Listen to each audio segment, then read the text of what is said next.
Hello everyone, and welcome back to Inside ArtScroll, where the books you read and the people who write them come to life. Today I am privileged to be joined by prolific author Rabbi Nachman Seltzer. Thank you, Rabbi Seltzer, for being here. Thank you so much. This is a great treat. It's for me. You live in Yisrael. We've been trying to get you here. You don't come to America that often. No. And now that you're here, we got you to come into the studio here in Rahway, and it's really a pleasure to be here. It's a great place to be. Thank you so much. The warm, friendly confines of ArtScroll headquarters. And I would say ArtScroll, to which you've contributed so significantly. I called you a prolific author. If I'm not mistaken, you're probably the most prolific author today in the ArtScroll family. Many, many talented people, but I don't know if anyone has written as many books as you have, and not just writing books, but best-selling books. And we have over here Angels in Orange. Actually, the back of this book does not have your titles. Right. Usually the books do. But this book, Angels in Orange, has been flying, Baruch Hashem, thousands of copies. As of this conversation, it's at over 15,000 copies. People can't seem to get enough of it. Well, we'll just talk for a moment before we get into your career and other things. Talk about the response to Angels in Orange. It's really off the charts. The book came out, like 3.5 weeks ago? Yeah, less than a month ago. Less than a month ago, over 15,000 copies, and not stopping. I was just in a store yesterday in Muncie, and I walked in, and one of the guys was telling me how every day he has to replenish the whole setup. And as I walked in, there was a father buying the book there for his daughter, so I signed it for her. Okay. And really, it's an amazing thing that even 10-year-old kids that are able to read the book and they get the idea of what happened, but it's not scary for them, which was very delicate. We tried very much to make sure that it's shava l'chol nefesh. Everyone could read it. It doesn't have that factor of, there's really disturbing elements which tone down. So it's that really delicate balance to make sure everyone understands what happened, but not in a way where they can't read it. Like you can read it and you're inspired by it, but you're not like turned off by it. Right. But I must tell you that I'm blown away. I may be your biggest admirer in the sense that I have no idea how you do what you do. This book is on October 7th. October 7th was 4 months ago. I think I have an idea of what goes into writing a book. How in the world did you put out a book in really a matter of a couple of months? So what happened was, Ellie, we had a conversation 2 weeks after the war started. That's when we discussed the idea of writing the book. And then I started interviewing that week. And then I sat down a week later. So it was 3 weeks after the war started. I started writing the book. I wrote it in a month. Mamish. In a month I wrote the book. How does a person physically, first of all, you write beautifully. The talent that you have, the Rebbeinu Shalom gave you. It's just all your books, it flows and it's interesting. You have an engaging style of writing, every single book. And so we could say that the Rebbeinu Shalom gave you a gift. And you use it so beautifully. But just the physical act of writing, and there's editing, and there's rewriting. Do you eat? Do you sleep? We have your wife here out watching. Do you speak to her during that period of time? How does it work? So Dafka, this book, it was it was very intense. I was working every night. Meaning when I'm not learning, it's like Chavrusta, not teaching. I teach in a few seminaries, 5 schools. But if I'm not doing those two things, or if not with my kids, let's say, so I was very intensely sitting, mamish from morning till night, till 11 o'clock at night, writing. And it took them longer to edit it than it took me to write it. Is that right? That's the post-production took longer than the actual writing. Do you find that the time that it takes for you to write is really dependent on how good your interviews were and are? So, I really try that every book I get, I have like the material. Right. But I really had it very clear over here. I spent a lot of time talking to the volunteers. I had the material I had it, and off we ran. And Baruch Hashem, it didn't have to be as long as some of the other books. Right. It's essentially about 1 day. Right. So for 1 day, it's enough. It's quite enough. A book. Yes.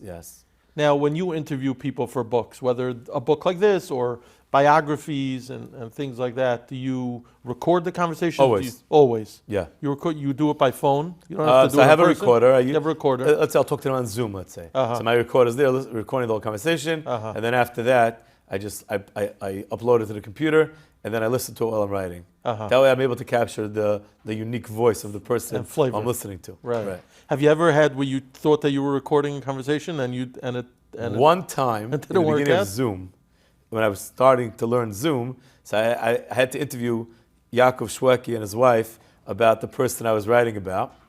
And I went from the second the interview was over, I went into another Zoom interview with someone else. And I didn't realize that if you don't let the Zoom interview upload, so then it doesn't, I lost it. It wipes it out. Yeah. Wow. So then the second after I got off the phone with the next person, then I wrote down everything that they told me while it was still fresh in my mind, because I knew I had to do it. Otherwise, that's like the ultimate nightmare where you think, let's say this conversation with you, we think we're recording it and it doesn't record. Right. You now live in Eretz Yisrael. You obviously didn't. I moved in when I was 14. When you were 14. You grew up where? I grew up in Flatbush, East 7th and OMP. Oh, wow. Yeah. Okay. Near Mir Yeshiva, Milstein Shul, B'nai Yosef, the Sfardim. And then I moved to Borough Park when I was... And you learned where in your youth? I learned in Torah V'das. Torah V'das. Then in Borough Park, I was in Stalin. I was at 55th and 18th and 19th Avenue. And then when I was 14, my parents moved to Eretz Yisrael. And so that was an interesting trajectory. Most people don't usually go that direction. Right. Flatbush, Borough Park, and Eretz Yisrael. But, especially at that age, was it a difficult transition? It was challenging, yes, challenging. Very much. Language-wise, culture-wise, everything. Challenging, yeah. Yeah, very much. This is such a typical cliche type of question, but did you see yourself at that point having a certain netiya towards writing? Were you always literary? Was that something that you saw literary. in your future? I didn't plan on being a writer. Even when I was going with my wife, she asked me, what do you want to do? I was like, I want to open a choir, which I did. Maybe a psychologist, which I feel through writing is kind of, it's like nation psychology almost, right. In a way. But I didn't say I want to write books. But as time went on, I always read. I read everything, really. You were a reader? Always. Everything I get my hands on, I read. And when I was a bachur in yeshiva, so one of my friends was related to Rabbi Moshe Dambi, who was the head of Targum Press. And I went to for Shabbos. And I told him all the books that he put out. He said to me, if you ever write a book, he says, you come to us. So my first book, The Edge, I went to Rabbi Moshe Dambi. And that's where I met Mimi Zekon. Mimi Zekon was the editor of Targum Press. So when Mimi moved to ArtScroll, she called me up and asked me to come to ArtScroll. That's what happened. She brought you over? She brought me to ArtScroll. And that was when I was in the middle of writing the network. And that's when I went to ArtScroll. And that's where it all kind of moved into high gear. And the rest, as they say, is history. The rest is history. And you've been pumping out books, several a year, sometimes 4 or 5 a year, depending on what projects come up, and Zera Shimshon, and really it's been an unbelievable run of biographies. You're just getting started. You're just getting warmed up. Right? Hissiger, just getting started. Can I know? If that's the case, then Klal Yisrael is fortunate, because what you've contributed so significantly till now, I can only imagine what's going on. And what's interesting also is that despite your success, you don't seem to be resting on your laurels. You're as energetic and as motivated as ever to take on the next project, which is interesting. What keeps that fire burning, besides obviously for Parnasa reasons? So I'll tell you, I get tremendous feedback from the Jewish people. I get a lot of feedback. And it's literally changing lives. And Rebbeim and teachers are using my books to teach their students. And people are becoming from books. So, and people are learning Zera Shimshon. Thousands of families, every Shabbos are learning Zera Shimshon. So, how can I not be motivated? Right. Right. That's a great point. I thank you, Hashem. What can I say? Do you find it to be hard work when you have a new project? Do you literally enjoy writing? Is enjoyable for those who do it well, but it's not always fun. Yeah. You know what they say: if you like what you do, you don't work a day in your life. So right, exactly. I love what I do. The nakuda that's hard, the element that's hard, is the solitary, element that you're sitting by yourself. You're sitting by yourself. But the feedback helps. And that's very, very important. There's a lot of feedback, and it's so funny you mentioned the feedback. I remember when I started working for the Yated many years ago. So Rabbi Lipschitz, the editor, made a comment to me. I don't even know if he remembers, about people writing anonymously. And I think, if I remember correctly, he made a comment that people who write anonymously can't do it for a sustained period of time because the feedback of the readership is so crucial, so fundamental to the success of the writer that person who's doing it anonymously is missing that component. And from what I'm hearing from you, that so much of what keeps you going is that feedback. It's such a crucial part of the process. So, and that's very important. A very important component. Do you find you've written biographies, you've written novels, you've written real life type of stories? Is there one genre that's more difficult than the other to write? Novels are harder. Hardest. Because you have to come up with the plot. Every day you have to mechadish Torah. Right. And lumdus, you have to, the network is lumdus. It's like you have to hold cup, you have to keep the cheshbon. It's like lumdus shtickle. Right. Okay, that's hard. It's hard to do that. Mechadish that kind of Torah every day. And the truth is that we, the Jewish people, don't appreciate novels as much. Right? We don't, because it's not true. So why should I waste my time? Waste my time. So for me, it's like, if I'm going to put out a book, let me write a book that are, these books, the biographies, are books that, they're like novels. This is a book that's like a novel, but it's real. It's true. And so right, they say that truth is stronger than fiction. Right. So, and the proof is in the pudding because you see there's no sales. Comparison. No comparison, right? We know the numbers. No comparison. Do you find it difficult with biography specifically when you're writing about someone you didn't know and you have to now paint a picture based on the portrayals of other people, but the truth is it's not someone you knew personally. Do you have a challenge with that? I'll tell you, it's much better. People ask me how you did this new thing where you write about people who are alive. Right. It's a new thing. You're a chiddush. Rabbi Yitzchak David Grossman as an example, right? Rabbi Yitzchak David Grossman, Rabbi Yossi Wallace, Eli Beer, Yisrael Katzover, Yisrael Gellis. These are all people who are alive and doing great things. The answer is, it's like I give them a mushal. It's like you have let's say a great grandmother who was worth $20 million. So she could wait till she passes away to give her children and grandchildren money, or she can give it them when she's alive. Well, I think it'll make the family a lot happier when she's alive, still alive, and she could see and get nachas from the money and see the pleasure that she's bringing to her family. So here also, when I'm talking to someone who's alive, he can tell me the stories himself. I get the information from the first person is so much more effective. I can ask him what happened. I can milk it for the details in a way I can't do for someone who passed away. So obviously it's much easier and you get much better information when the person is alive. Someone commented to me on that there's actually a cultural difference that's so much more of an Israeli thing to write about someone who's alive, whereas in America, the America Torah world, people would be a little more self-conscious. I don't know if you think that's true? What are people going to say? What are people going to say? But let's be honest. If we weren't worried about what people are going to say all the time, so then we would do things. We would do things. What are we going to stop worrying so much? What are people going to say? If you have an important message, put it out. Right. And if you have to market it a certain way, you market it. It's your chinuch. Doesn't matter. If you have something you want to say it. Mm-hmm. Don't worry so much. Right. So true. Now you're very multifaceted. You're doing writing. You also teach in multiple seminaries. Yeah. And you're also a producer of films. One film. One film. One film. Which may be more We'll coming. See what happens. But you did The Edge, which is a huge hit. And from what I understand, it's still selling. It is. It's still selling. Yes. Still being downloaded. Every Chol Moed, people watch it. Yeah. You collaborate with Rabbi Perlowitz on that, tremendous talent. Mm-hmm. And maybe we could get you and Rabbi together on to do the network and to do some other of your novels. Halavai. Yeah. But that's very interesting. Talk for a moment about that direction, not writing, but film producing and acting. Okay, so I'll give you the truth is it's really Baruch Perlowitz. He's the one who gets the credit. He took my book. He changed it into a script. I went over it afterwards. He's the one. He's the real talent. The brains behind it. And I was there as I was overseeing to make sure everything. I have a lot of experience in working and producing. I would call it entertainment because not so much.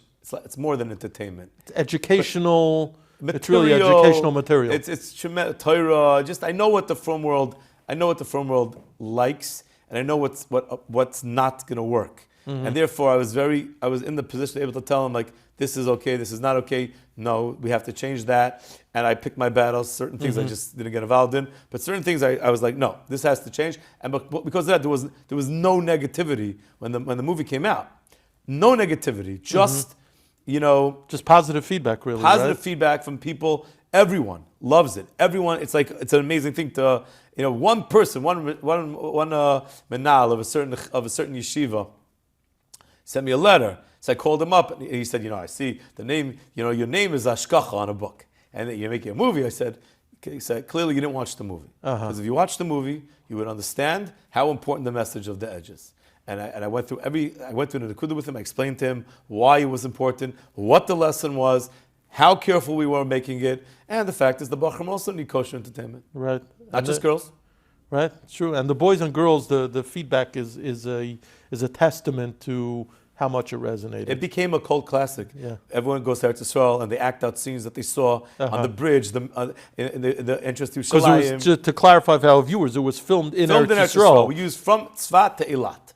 So when people go to the spot Different where it was places, filmed, people actually act it out. They recognize yes, it. They all girls. They act it out. They have to run down the thing in Eilat where the terrorist blows himself up. People act it out. Wow. It became like this thing, everyone. That's very interesting. Yeah. So you do writing, you've done filmmaking, you're also very musical. Yeah. You had a choir. For 15 years. The 15-year Shir Chadash choir. Boys choir, yeah. You were writing books already then. Right. So you were doing a lot of different things. Just talk about your musical career for a moment. Okay. I was in Miami Boys as a kid. Right. Mina Shamayim, Miami Experience 1 and 2. And I got a tremendous amount from Rechemil Begun. I think all the boys in the choir did. Right. He's probably one of the most talented people in the Jewish music world. Klal, he's a big Talmid Chacham. He's a very chashuv person. And from there, I always had a dream to open my own choir, which I did, and it was a journey. But I think to me that was like an example of to do that. Anything in the music business is. I don't know if you've worked on an album yourself. Everything is like grinding stones. Sure. Very in hard. the music business. Very hard business. It's because it's not and really you weren't a doing business. it. It's not a business. You weren't doing it for the money. Well, right? It was Or it was Parnas and ArtScroll? Yeah. It was Parnas. I made 5 albums. We were on a bunch of other singers' albums. We did a lot of things. But it got to a point where the industry changed. Right. Couldn't make CDs anymore. Right. And the music became Hasidish and Israeli. And it's just like, it's a different market today than it was 20 years ago. Yeah. So I said, Baruch Hashem, I have my writing. I don't have to reinvent myself. Baruch Hashem, I can sit and I write Svarim, Klal Yisrael are drinking it up. And so that was it. It was time. Now you were composing, right? Composing, producing, directing, yes, all that. Singing everything. Yourself also. Well, the choir a little bit, not much. Not much. Not a lot of singing. But it's interesting how the music industry has indeed changed. Yeah. In America, the people who are making money are doing so on performances. And production. And not right, big productions, not really the albums, right? Let's say you're a producer, so let's say you have a studio, so you're making money as you're an arranger. There's money to be made. With a singer, less money to be made. It's a funny business. It's a fantasy business. It looks nice. It looks like people are making money. But it's I don't know how much money they're actually making. I don't know. Or at least the top tier. The top tier are. So let's say there's thousands of people in healthcare, and thousands of people in healthcare making big money. And in music, it's thousands of people trying, and how many people are making money? Right. It's a shrafa business. A few dozen maybe. Yeah. Wow. But the truth is, like I like to say about you, it's all music. It's just different avenues. There's the music of writing. That's right. And there's the music of song. And there's a music of film. Right. They're all different messages. Right. It's all about connecting. It's all about connecting with people. It's all about connection. Right. Wow. I wanted to ask what you do so well. What you're doing here is connecting. This is also connecting. It's all connecting. It's also you're connecting Klal Yisrael with the people that they want to know about. They want to read. They read this forum. They want to understand the people. So it's connection. It's all connection. That is a good point. Speaking about connecting, a person who has connected very uniquely to many people through the medium of Torah is our good friend, mutual friend, Rabbi Stefansky. Yeah. I wanted to bring it up because here you are, a very well-known writer. Baruch Hashem, you're successful in what you do. And then when Rabbi Stefansky became a shem davar in the world, there you are, Right. sitting to his right, Right. and then you're fairly, well-known, recognizable name and face. And it just such a unique dynamic of what Rebelli did. And you have a very special vantage point of kind of being on board with Rebelli Right. before he became well-known. Correct. Just totally as an aside, a very funny thing. One of the things I did in the past was I was the editor of the Hasiya magazine for the Siyam Hashas. Agudas Yisrael hired me to be the editor. But I had a piece there. And you had a piece there, and we put together a unique magazine. And just as an aside, and I spoke to Rabbi Eli about this when he was here for an interview, I reached out to Big Magid this year, and we were doing features about different shiurim. And for whatever reason at the time, this is pre-January 2020. The Siyam Hashas was January 1st, 2020. It was before Rabbi Eli became well-known across the Jewish world, and he didn't make the cut. It didn't make it to the magazine. And he was laughing afterwards because, you could say he had the last laugh, kind of, because today, him, The biggest Maggid share in the world. I would say people know of him and Reb Shirley Bornstein. Right, but the numbers is the biggest share. He's the biggest share. Yeah. Yeah. So, and he didn't make the cut to the magazine, He was kind of laughing. The Rebbeinu Shalom has his ways. If That's he right. wants someone to be Matzliach, That's right. he'll be Matzliach. But getting back to you, talk about that relationship and talk about the fact that you, despite your busy schedule, you are there. I try to be there every day. Try to be there every day. Yeah. So it's a very interesting relationship. I'm in shul one Friday night, and a man, he's not there, and suddenly he's there. Literally. Larger than life. He sits on my bench. Now this is where in Ramat Beit Shemesh. you lived there. I lived there for over 20 years. Over 20 now years. I live in Gimel Stein, but then I lived in Aleph. And then in walks this guy, and he sits down next to me on my bench. He looks familiar to me. I say to him, he says, Shalom Aleichem, what's your name? Eli Stefanski. Rabbi Nachman Seltzer. I said, wait a second, you look familiar. You were in Ami lunch break, I said to him. He's like, yeah. Okay, great. What are you doing here? I moved to Ramat Beit Shemesh. So become friends. Right away became friends. And now that magazine article was about his business? About his business. Okay. Yeah, his real estate Real business. estate. Yeah. Became friends right away. And he told me a lot of his stories. And he was part of my chevra in shul. And, time went on. Eli kept on trying. So Eli had a dream. Reb Eli had a dream. He told me, one of the first time we had a conversation, he told me he's very impressed with Rav David Hafstetter. I've written much about him also on Dirshu. Right. Because he, a balabas, and I say this in, the merchaot balabas, he's not. He's a very chashva Rav. But he changed the world. And Rabbi Eli said, I also want to do this. Okay. And he told this to you randomly?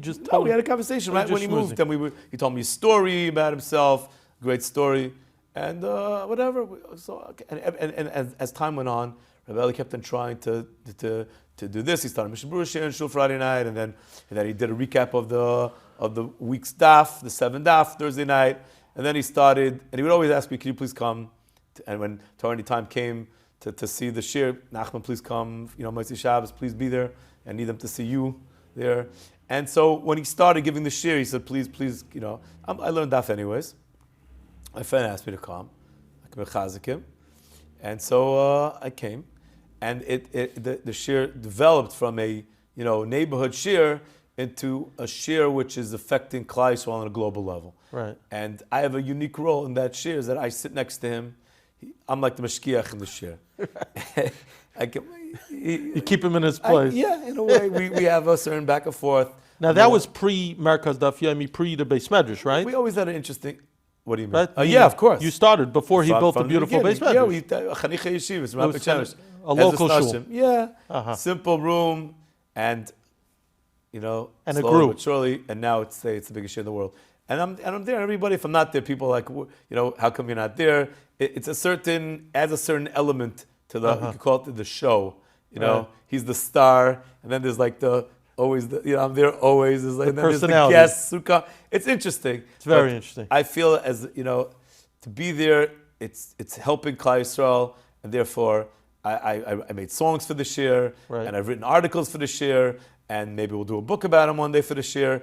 And the nekuda is that, again, this is how can we help Klal Yisrael, and it doesn't matter exactly, there's so many ways. And whatever ways here I am, Rabbi Shemesh, and Hashem sent me gave He me this kind of put you opportunity. there. Yeah. So of course I'm gonna do what I can. Very interesting. You're like, what? You can give the share yourself, and you're coming to someone else's share. I'm like, yeah.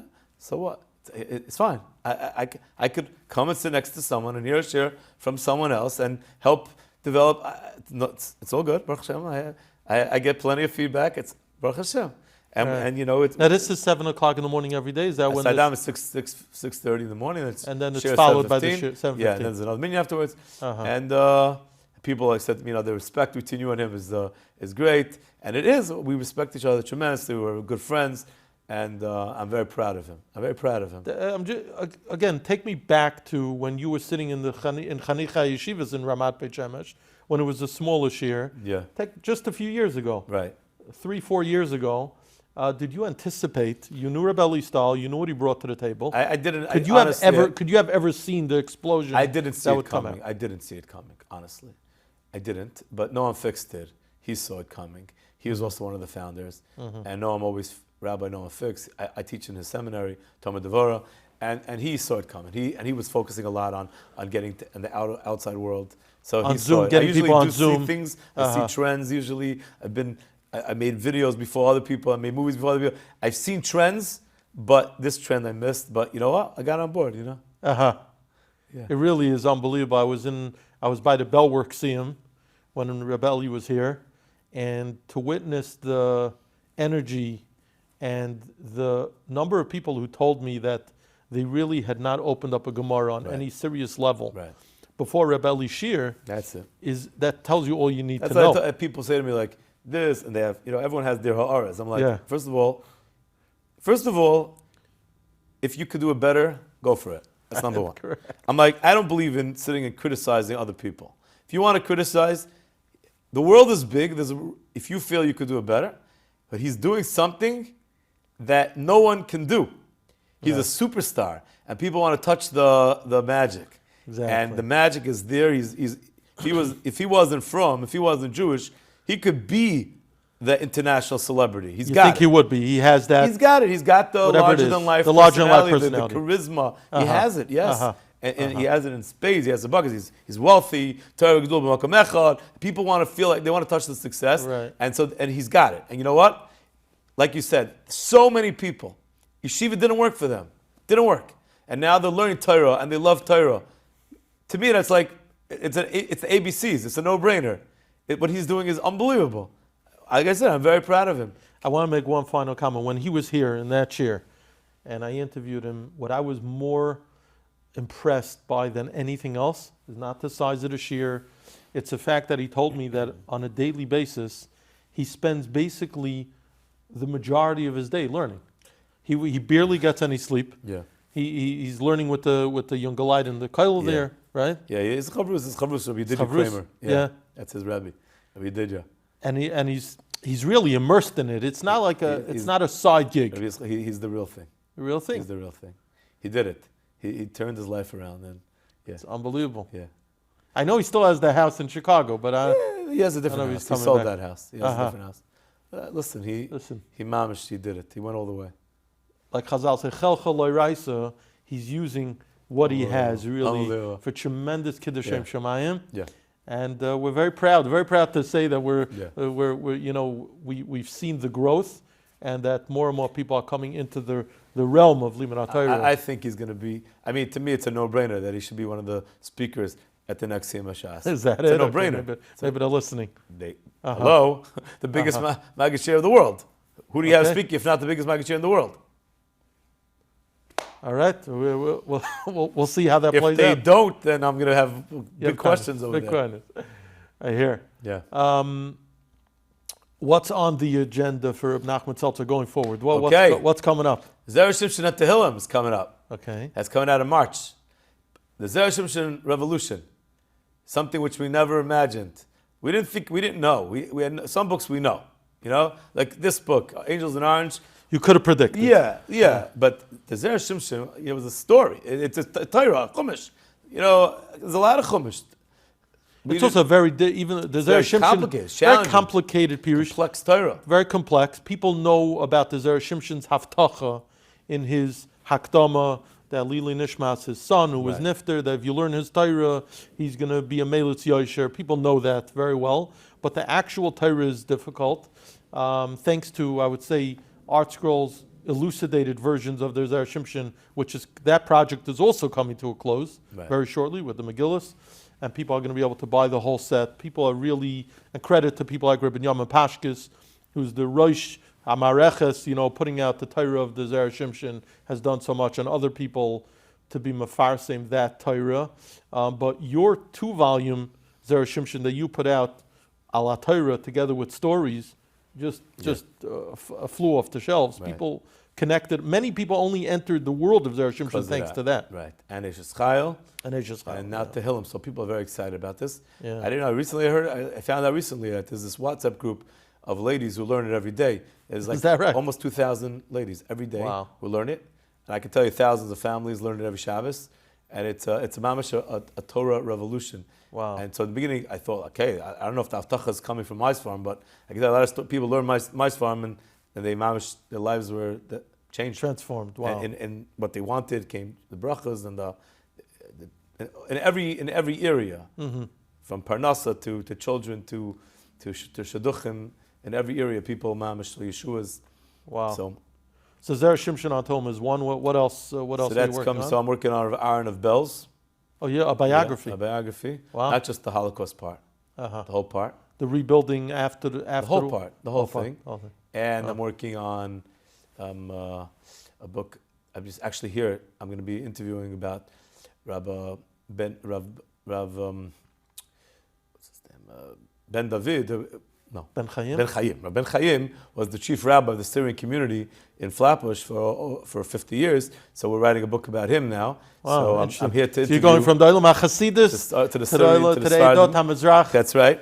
And part of it, I love the idea of giving windows. In writing, there's two things: windows and mirrors.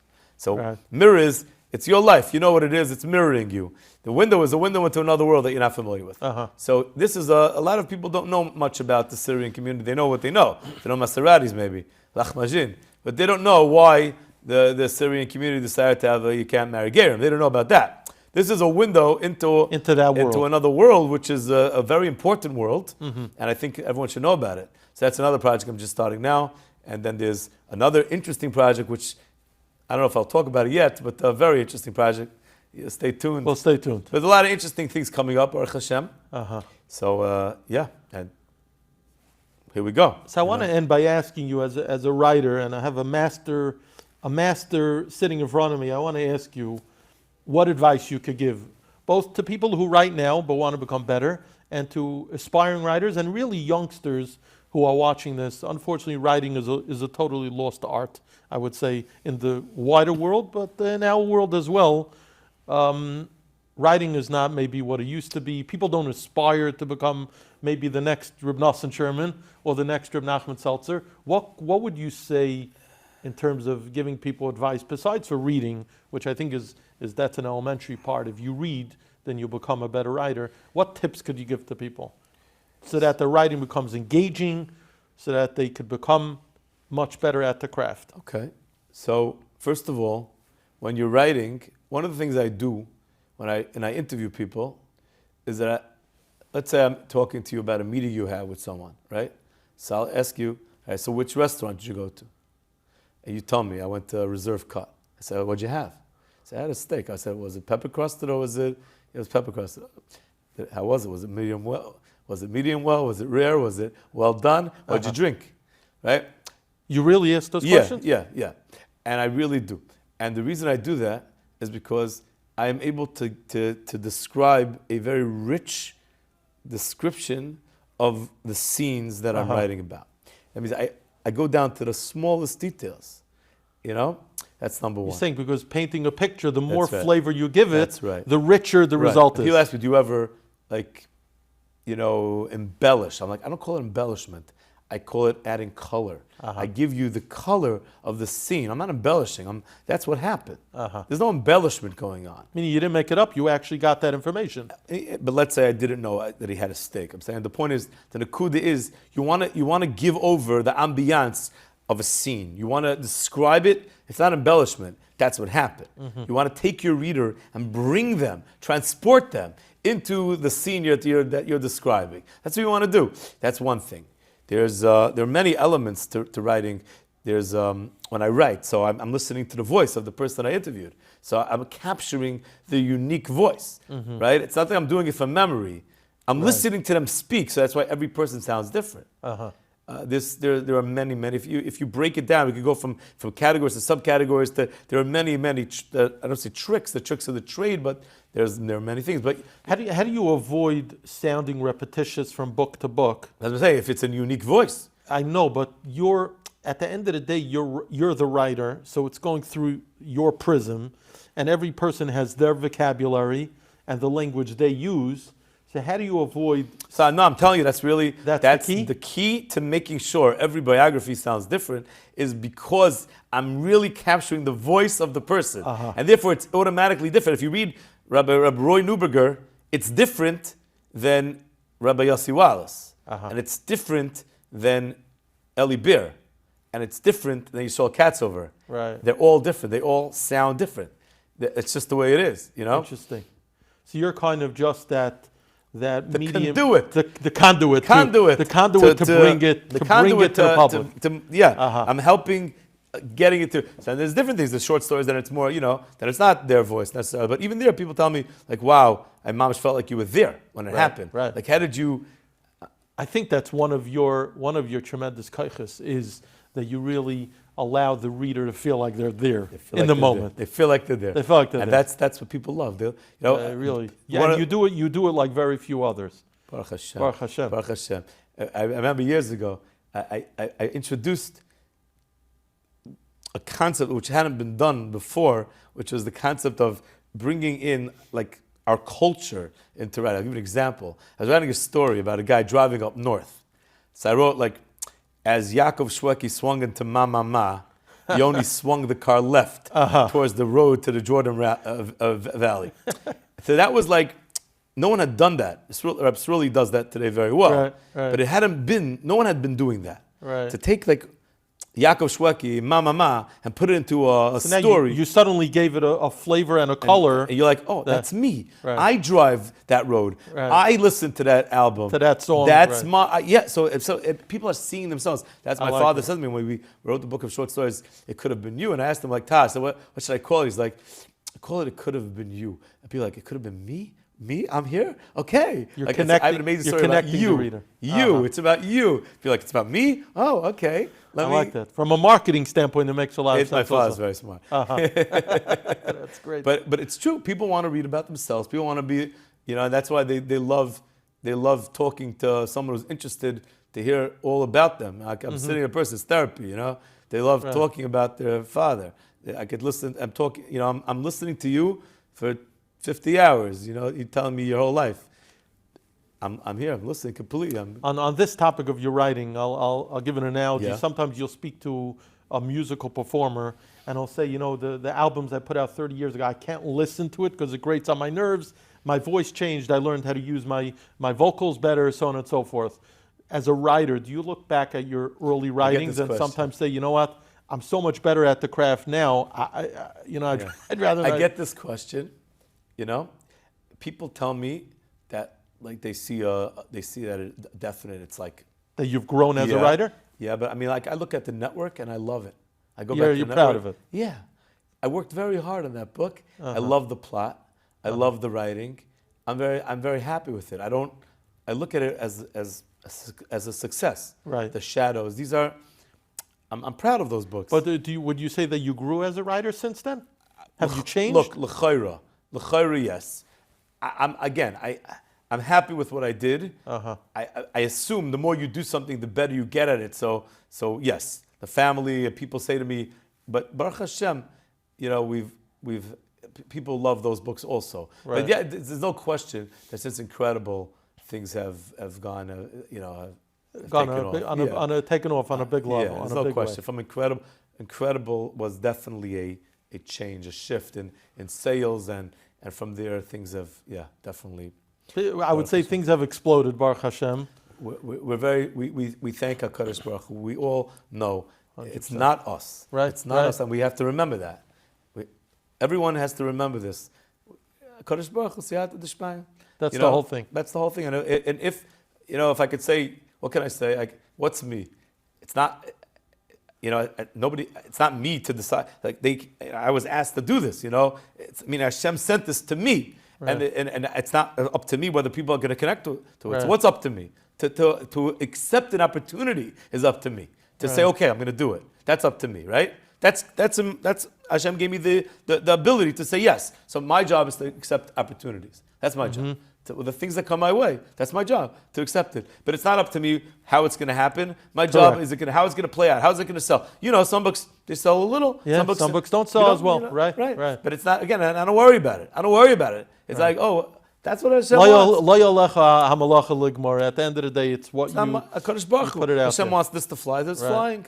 But I put in the same heart into every book, But this is also, we knew that it makes sense that if a book's relevant right now, everybody wants to feel what's happening. But I will say, I'm going to talk from an ArtScroll standpoint and from a marketing standpoint, that we know on the ArtScroll end, when we have internal meetings and conversations, that when Rabbi Nachman Seltzer's name is going to be on a book, many people say, okay, Rabbi Nachman put something out, I have to get my hands on it. And that ultimately, as a writer and as someone who's at the top of your field, that's a great, I would say, a validation and a compliment to you, Baruch Hashem, that people are basing it on your past success, is Emir Hashem indicative of future success. Amen. And it should continue to be so. Amen. I tell people, it's like, I have a deal with you. I'll make a deal with you. Okay. You read and I'll write. Okay. That's what I tell them. Klal Yisrael has a deal with okay. you. They say okay. So that's what can I do? Kodesh Baruch Hu should keep on sending me the ability to write books, the good projects, and I fully intend to do my best to keep on doing them, because I believe this is my shlichus.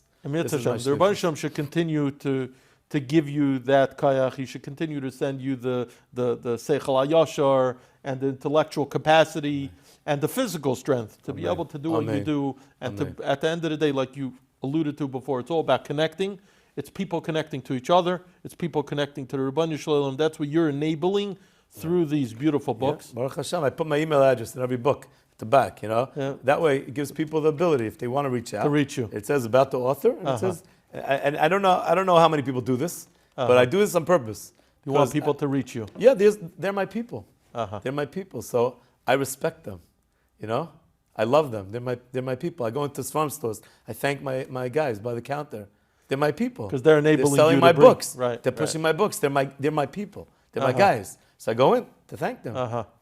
Anytime maybe that's the secret of your success, that you're not this remote person working in an office somewhere writing books. You're connecting with the masses. Every email that comes in, wow. I answer. Yeah, I'm you're there. They're my people. Yeah. I admire that very much. I admire that. I would say, despite your celebrity status, you're still able to connect to the people and really. I joke, in the film world, there's no celebrities. When Yaakov comes home from a concert, his wife doesn't say, take out the garbage. What? That is true. We're married. We have children. We go to Avos Ubanim. We go to PTA meetings.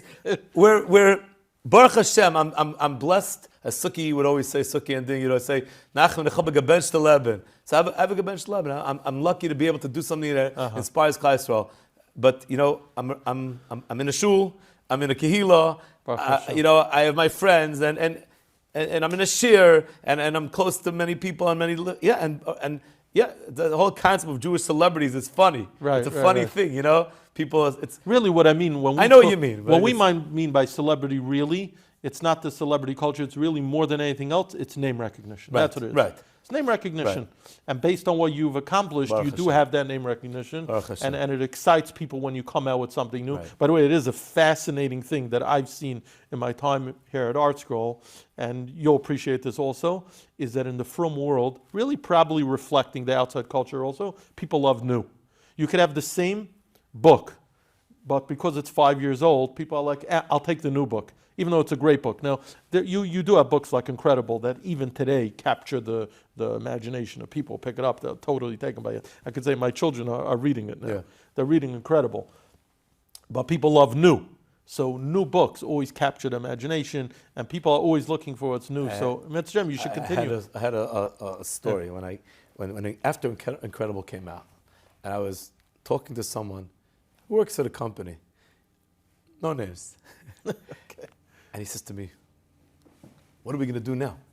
Like, what are we going to do? What's next? You know, Because there's the pinnacle. Like you hit like Incredibles. Incredibles, like no books sell like that. Right. Like Rabbi Kanievsky sold like that. Right. Susie Fishbane sold like that. No books sell like that. Books don't sell like that.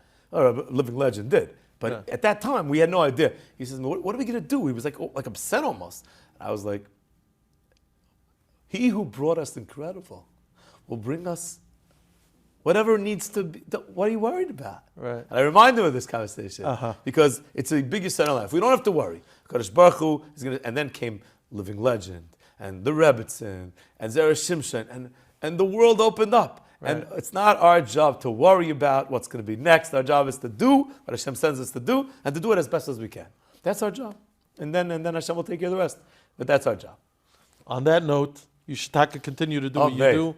We thank you so much. I want to thank you, Rebbitzin, who came as well to be part of this. Sure. And we appreciate everything that you've given to ArtScroll and to the Frum world in general. I love working with ArtScroll. I'm so happy that we're partners. I'm so blessed Hashem. to be a partner with ArtScroll. I could tell you speaking, I usually don't like speaking on behalf of ArtScroll because it's not my place. Ani hakatan to speak on behalf of anyone, but there's no question that the ArtScroll family greatly takes great pride in the fact that you're part of the fabric of what ArtScroll does, and that your books are put out under the ArtScroll label. It's a tremendous source of pride because of your level of excellence. And it's mamish mutual. And Rav Gedalia Zlato, he's like a standard of excellence. Absolutely. He's for sure. Mamish. And it's such a privilege. I'm so lucky to be part of this team. I always tell him, like, I'm so happy that we're not just partners, but friends. That like we see we share the vision together of what we're trying to give, excellence, and just, it's like each book is like another beautiful diamond to give class, and people feel that way. They want it. They love it. They look at the cover. Look how gorgeous Look it how is. beautiful it is. You want this book in your house. You want it. It feels like you just went into the jewelry store and you bought this beautiful diamond necklace because it's gorgeous. Eli Kroni, Imamish, he does such great work, and Rabbi Shia Brander and all. But really, the whole team, like everyone, is like on a level. The interviews you do, everything in ArtScroll is done on such a high level. It's mamish. You feel like you're just in like the gold standard. That's what it is. Of It's the gold publishing. standard. It really is the gold standard. So it's a zechus. It's mamish zechus. I agree. Like Mimi Zeka came to me. She's my mentor. Mimi's my mentor. Mine as well. Yeah? Mine as well. So it's just me. Almost every single book I put out, a big Mimi source was to work involved. with her. And I'm almost at 50 books now. Right. Zera Shimshon will probably be the 50th book. Is that it? Yeah. Wow. 49 or 50, depending on if something else comes out first. But we're mamish there, and she was with me the whole way, And you have people like Mimi Zekon, who... A superstar. She's a superstar. She's like... You called her in the interview, the matriarch, her and Libby Lizavnik, the matriarchs of Jewish literature. It's true. It's really From true. the Cohens of Tzfat, then the Egyptian star.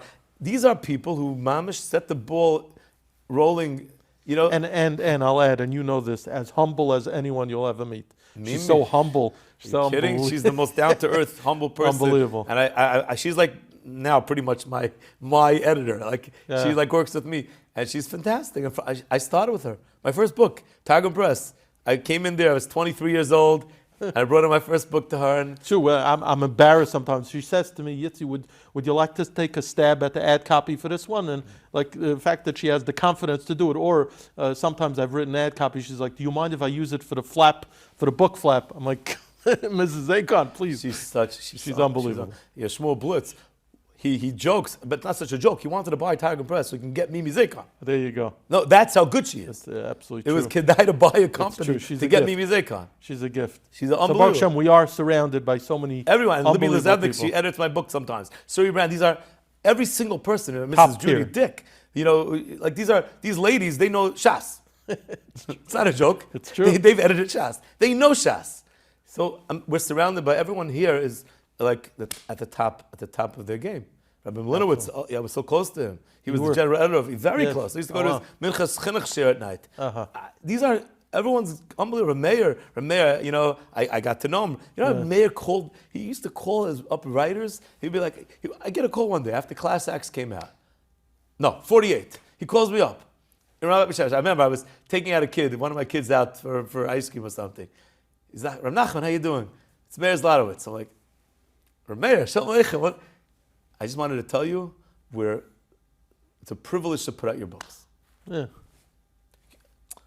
You know how beautiful that is? Yeah, because that was Reb Meir. That's was beautiful. That is what a boss is supposed to do. Because I remember Reb Meir as well, and he used to send me emails like that as well. He would say those. He knew how to build people up. He really built people up. And you remember it. You never forget it. Yeah, you never forget a line like that. I always try to do that. And it was his line, by the way, which Rabbi Sherman very often repeats, that what ArtScroll has is a genius cluster. That's the term. Rabbi Sherman, I must have heard it a dozen times from him. It's the genius cluster that was put together, and the product that we see is a result of a conglomeration of all these talents being put together and being used. And Reb Nosson wrote the overview. Yeah, he wrote the overview. That's very chashuv. Anything Reb Nosson touches. And you walk into ArtScroll today, it's like you walk, even in Borough Park, you felt like in a certain sense, I don't know if you felt this way, but it was like almost like a literary version of Google, in the sense that Rameir designed the building in a very artistic way. Right. Everything is artistic. Everything is different and cutting edge. Like Google, it's not like desks. No, there's beanbag chairs. It's like ArtScroll is not the same like everyone else. It's just it's a different way of thinking, and it just always know. And people buy a book, they know it's a good book. They're not worried. Is it a good book? Is it not a good book? They know if ArtScroll's putting it out, it's because it deserves to come out, and that's stempel. So. I'm so happy to be part of that, to have my name together with their name. That's a tremendous zechus. It's a big honor, and once again, thank you for being here, and I look forward to being in touch. Thank you so much. Thank you so much. Thank you.